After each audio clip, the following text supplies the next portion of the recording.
Hey, so today we will discuss important question from one of the topic in CDP, that is Right to Education Act 2009। सो 2009 में ये आया था और इसको लागू किया गया था 1 अप्रैल 2010 में। So let us start with question number 1। First question है आपका, शिक्षा के अधिकार अधिनियम के अनुसार बच्चों का किसी विशिष्ट कक्षा में प्रवेश का आधार होता है, तो ये होता है बालक की एज या उम्र। Option number 2 is right answer. Bharat में शिक्षा का अधिकार अधिनियम अस्तित्व में कब आया था, तो यह था आपका 1 अप्रैल 2010 में। बाल शिक्षा अधिकार अधिनियम के तहत विद्यालय में प्राथमिक अध्यापकों के लिए एक शैक्षणिक वर्ष में कितने दिन निर्धारित किए गए हैं, तो ये आपके 200 डेज। सो इसका राइट आंसर है 200 दिन। ठीक है, नेक्स्ट, बाल शिक्षा अधिकार अधिनियम संविधान के किस संशोधन के कारण लागू किया गया था, तो 86th अमेंडमेंट जो थी उसके अंडर इसको लाया गया था, जो कि हुई थी आपकी 2002 के अंदर। सरकारी स्कूलों के अध्यापक बाल शिक्षा अधिकार अधिनियम की किस धारा के तहत प्राइवेट ट्यूशन के लिए प्रतिबंधित हैं, तो जो गवर्नमेंट टीचर होते हैं, एम्प्लॉय हैं, वो प्राइवेट ट्यूशन नहीं ले सकते, तो किस धारा में मेंशन किया गया है, तो ये आएगी आपकी धारा 28। Option number second is right answer. Next, RTE के किस धारा में यह बताया गया है कि बच्चे को शारीरिक दंड देना और प्रताड़ित करना मना है, तो यह आता है आपका धारा 17। Option number A. Next, RTE की कौन सी धारा अध्यापकों के कर्तव्यों से संबंधित है, तो यह आएगी धारा 24। Option number third is the right answer.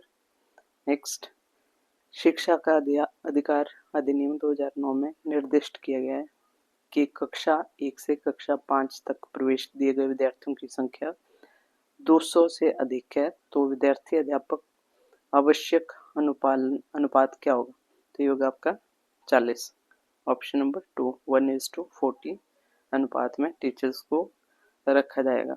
Next, शिक्षा का अधिकार आरटीई अधिनियम 2009 ने सभी बच्चों के लिए निःशुल्क और अनिवार्य शिक्षा का प्रावधान किया है, जो कि इस आयु वर्ग में तो सिंपली 6 से 14 साल के बच्चों के लिए किया गया है। नेक्स्ट, शिक्षा का अधिकार अधिनियम 2009 ने 6 वर्ष से 14 वर्ष आयु के विद्यालय कभी ना गए जो बच्चे थे विद्यालय शिक्षा अधूरी छोड़ने वाले बच्चों को शिक्षा की मुख्य धारा से जोड़ने हेतु, इट इज ऑप्शन नंबर 2, विशेष प्रशिक्षण लागू करने पर जोर दिया गया। शिक्षा का अधिकार अधिनियम 2009 के क्रियान्वयन के बाद कक्षा कक्ष, ऑप्शन नंबर ए, आयु के अनुसार अधिक समझातीय माहौल जो है वो बन गया।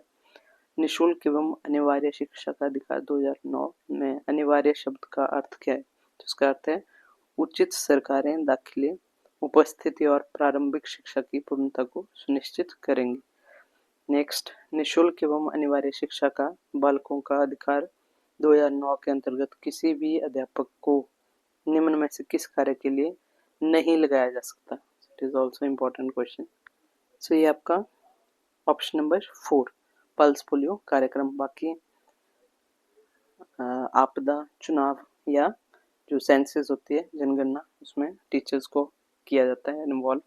नेक्स्ट, बालकों का मुफ्त एवं अनिवार्य शिक्षा का अधिकार 2009 में निम्न में से किस प्रकार ध्यान नहीं दिया गया, तो ऑप्शन नंबर 4 14 वर्ष के पश्चात की शिक्षा या दीक्षा, उसके लिए ज़्यादा ध्यान नहीं दिया गया। बच्चों के लिए निःशुल्क एवं अनिवार्य शिक्षा का अधिकार अधिनियम 2009 के लिए लागू है, तो 6 से 14 वर्ष। शिक्षा का अधिकार अधिनियम 2009 में एक अध्यापक के लिए न्यूनतम कार्य घंटे प्रति सप्ताह निर्धारित किए गए हैं। इंपॉर्टेंट क्वेश्चन है, so it is 45 hours. Option number B is the right answer. शिक्षा का अधिकार अधिनियम 2009 में एक अध्यापक को निम्न में से किस दायित्व को पूरा करना होगा, सो विद्यालय में नियमित रूप से समय पर उपस्थित होना होगा, पाठ्यक्रम का संचालन कर पूरा टाइम पे पूरा करना पड़ेगा, संपूर्ण पाठ्यक्रम को निर्धारित समय पर पूरा करना होगा, तो इनमें से सभी option number D is the correct answer.